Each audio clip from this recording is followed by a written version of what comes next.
Welcome to Trust Talk. Our guest today is Emily Frolick, lead partner of KPMG's Trusted Imperative, a new proactive strategic approach to risk management that creates a powerful platform for growth and innovation.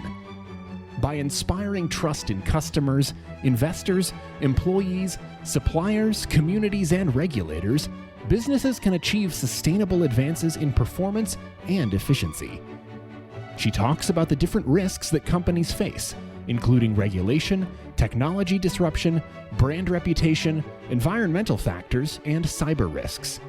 In the area of digital transformation, she notices significant changes to businesses, from moving key functions to the cloud to creating new digital offerings and ways to not overlook the role of trust. She talks about a cultural change project by KPMG, conducting interviews and workshops with key stakeholders to identify challenges and desired outcomes, leading to a better understanding of the steps needed to create a culture of trust and accountability. Your host today, Severin DeWitt. Emily, welcome to Trust Talk. Can you tell us about your background and how you became the lead partner of KPMG's Trusted Imperative? Hello, it's nice to talk with you today. On my background, I've spent more than 20 years in professional services, serving global companies across several industries. My personal area of expertise is technology risk and third-party risk. And throughout my career, I've enjoyed creating new solutions and improving on existing ones. So roughly 5 years ago, I took on the responsibility of leading KPMG's firm-wide strategic investments for digital transformation, where we believe good transformation includes things like considering risks from the start and evaluating how risk insights can best serve you, which has now led me to be leading KPMG's Trusted Imperative for the last couple of years. And I'll tell you, it's been one of my favorite roles so far. Let's talk about that Trusted Imperative. To maintain stakeholder trust, companies invest in risk minimization strategies to protect the organization from an erosion of trust. How does KPMG's Trusted Imperative fit into this? Yeah, our Trusted Imperative is designed to reframe the way that companies look at risk management. Rather than concentrating on narrowly focused, passive compliance, we work with our clients to think through strategic, proactive ways to build trust and generate value across their entire business ecosystem. We know that when you inspire the trust of your stakeholders, such as your customers, investors, employees, and regulators, you can create a powerful platform for growth, innovation, and sustainable advances in performance and efficiency. And this is the Trusted Imperative, and it's a really important part of how we're helping our clients digitally transform their businesses. Our aim is really to help our clients turn those risk areas that they might often worry about into a trusted competitive advantage. Can you share an example of a project you have worked on with a client in which the Trusted Imperative played a significant role in achieving positive stakeholder outcomes? Absolutely. We're currently helping a US-based telecommunications conglomerate whose goal is to have the most trusted brand. We're helping them rethink how they manage their approach to risk. They were experiencing challenges where they were struggling to keep pace with upcoming regulatory changes. They were missing a common way to talk about risk and compliance, which was causing confusion and mistrust of information. They were finding that they really weren't coordinated across multiple stakeholder groups, which was causing redundant work and increasing their costs. They had a lot of manual processes, had significant reporting delays, causing more frustration across these departments, and they were unable to make really risk-informed decisions because they didn't have the ability to aggregate data.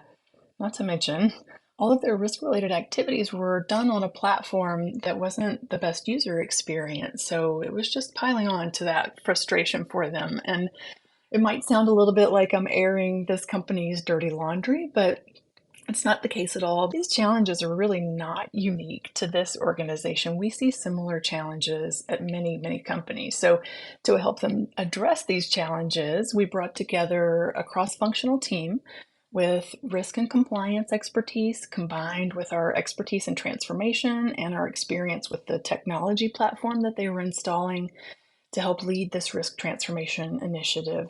The project is now creating a common enterprise-wide risk taxonomy and methodology.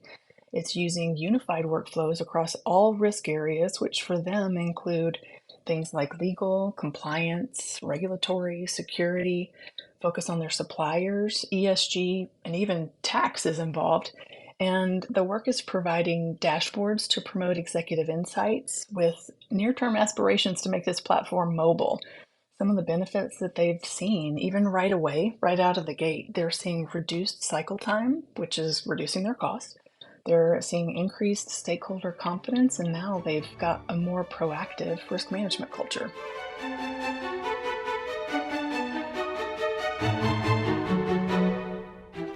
You were talking about challenges. Can you tell us a little bit more about specific challenges or obstacles even that companies may face when implementing the systems and incentives that consider purpose, ethical behavior, and key stakeholder outcomes? You're probably not going to be surprised to hear me say that the challenges are going to include things like measuring and managing the work that's being done, specifically around purpose or ethical behaviors and these experiences. So we say getting really specific on the results that matter from the start and identifying how you'll know if you're successful or when you need to make adjustments are key. You can do this by asking questions like, how well do we embrace our purpose beyond profit? And how do we communicate that to our internal and external stakeholders? How are we developing competencies that are required to achieve our purpose and exceed those external stakeholder expectations in the long term? These types of questions can help inform how you might measure some of that success. And because this is not designed to be a once and done effort, incorporating those types of metrics and measures into existing routines like performance evaluations or 360-degree feedback reviews are ways to help facilitate the measuring of your progress. A lot of what we discussed today centers, and you mentioned it, around risk management. An organization's risk posture will, I assume, change as the organization grows. Does that mean their approach to trust also changes? So we talked about some of the risks, right? And our trusted imperative asks that companies consider the risks they face, including regulation and governance, technology and disruption, brand and reputation, environmental and geopolitical, operational and financial, and even crime and cyber risks. I think the approach to trust will remain consistent by looking at the risks you face and the stakeholders that you need to trust you. It's just the areas of focus and effort are likely to shift as the organization grows. So maybe a really simple example would be a private company is going to go public. They're now going to be exposed to new regulations. And how the company will address these new regulations needs to be considered in this transition. Or maybe if a company is adding new suppliers or partners who provide technology or technology support, this could increase the risk of technology disruption for them. So considering how to manage customer expectations in protecting data that's now going to be at a third party, and then putting protocols in place to defend against any system disruption are going to become more important as they grow into those spaces.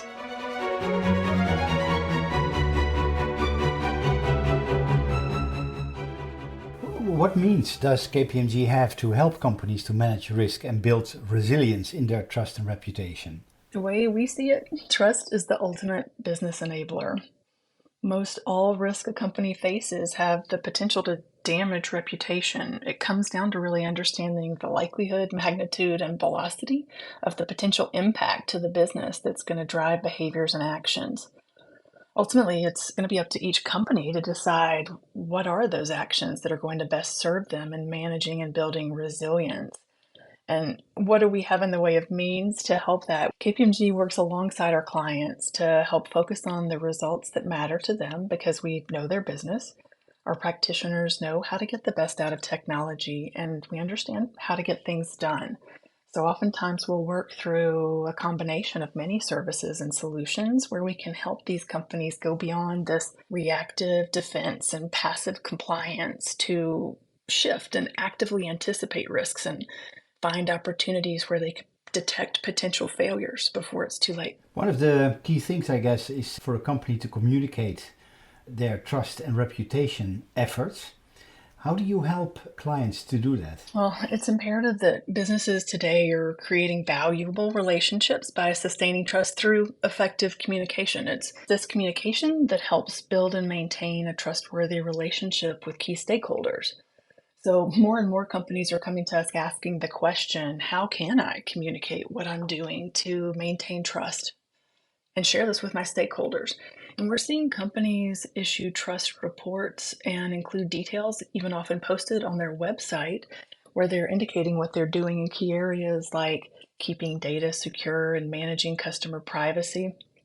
When we're working with our clients, we adopt we're in this together type of attitude. And one quick example that comes to mind is where we're leading a project with a US power and utility company where we retooled and redefined an important risk function to increase alignment and trust between that function and the rest of the business, which has now allowed them to drive value, not just compliance. And a core tenet of that work was helping the company enhance communication and collaboration within the organization because it was critical for them to be able to build greater trust.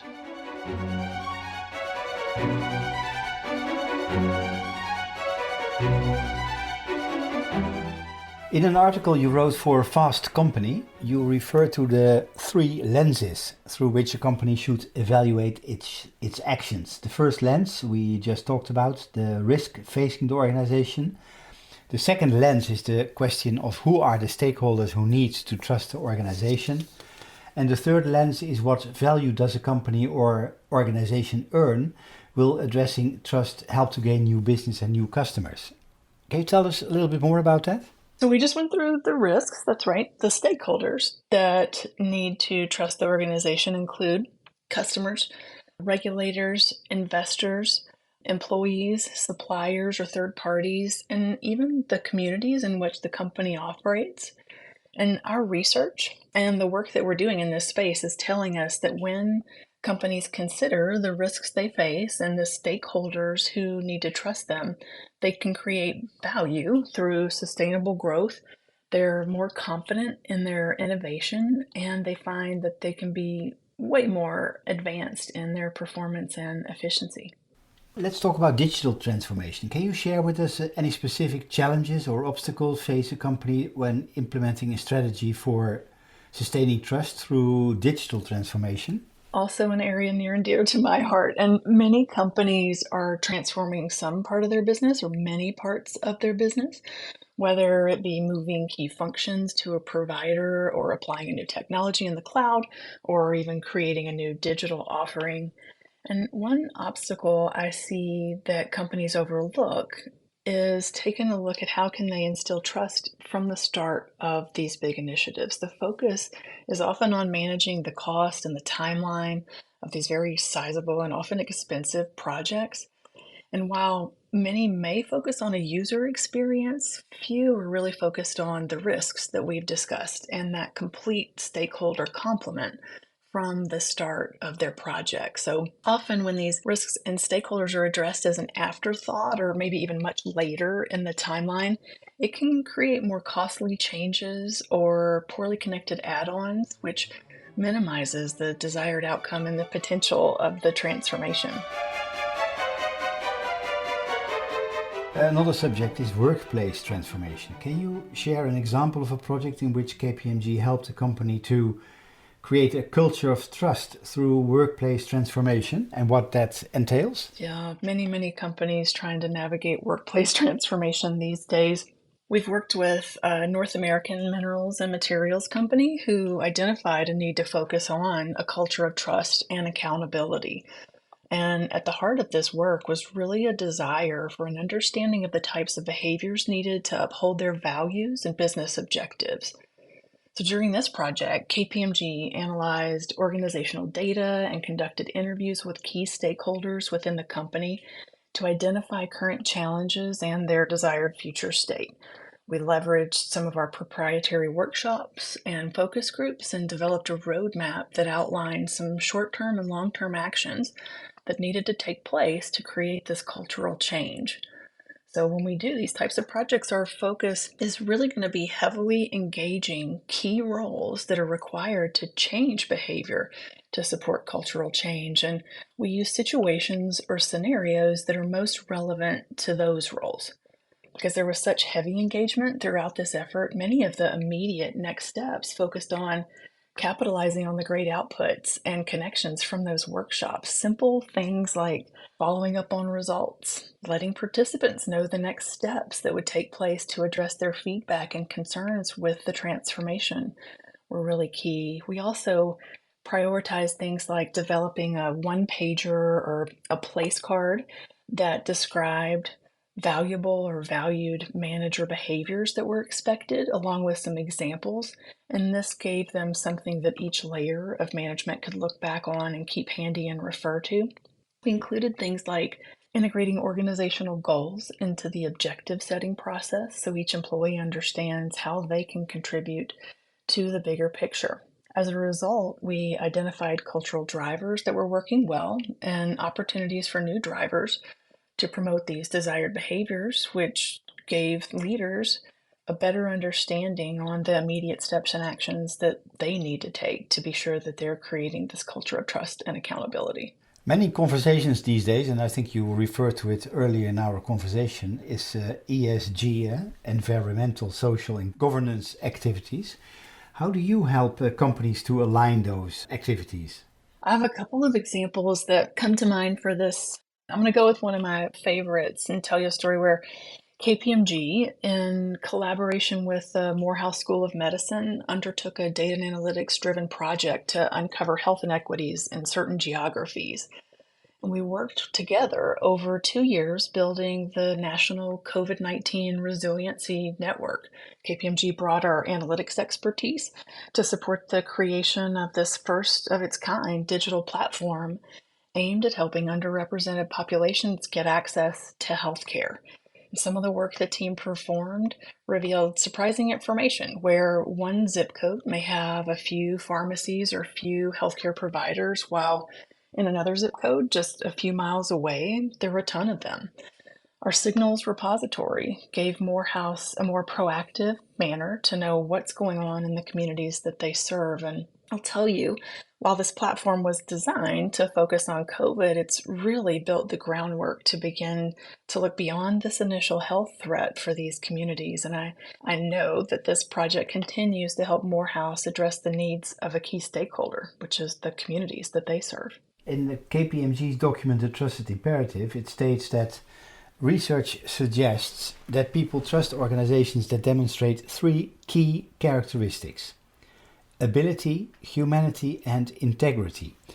How can companies ensure that they are continuously demonstrating these three key characteristics of trustworthy organizations, even as the business environment changes? These three characteristics are the factors that create trust, and bringing them to life starts at the top of the house with strategy, culture, leadership, and management. And one way companies can be sure that they're demonstrating these characteristics is by consistently checking in on how they would respond to questions like, does our organization have a purpose that creates value for our stakeholders? Do employees at all levels share beliefs, values, and behaviors that create trust? Is trust embedded throughout our products, services, and operations? And do we have the right governance and organizational structure in place to make it happen?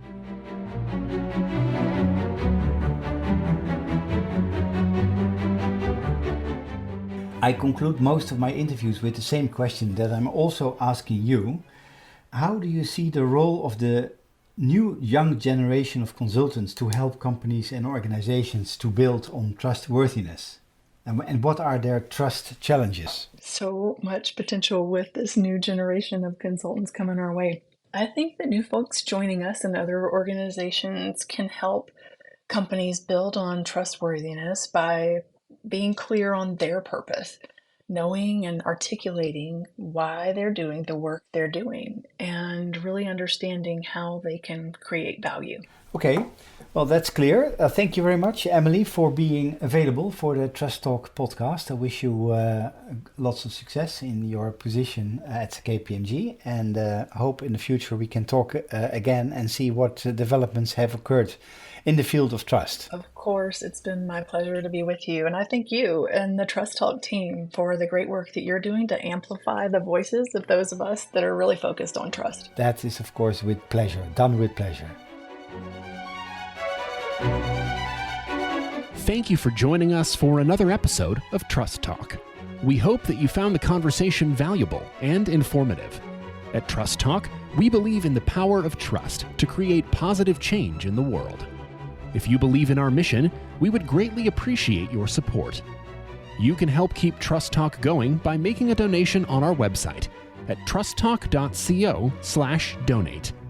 Every contribution, no matter how small, helps us to continue bringing you thoughtful and engaging podcasts.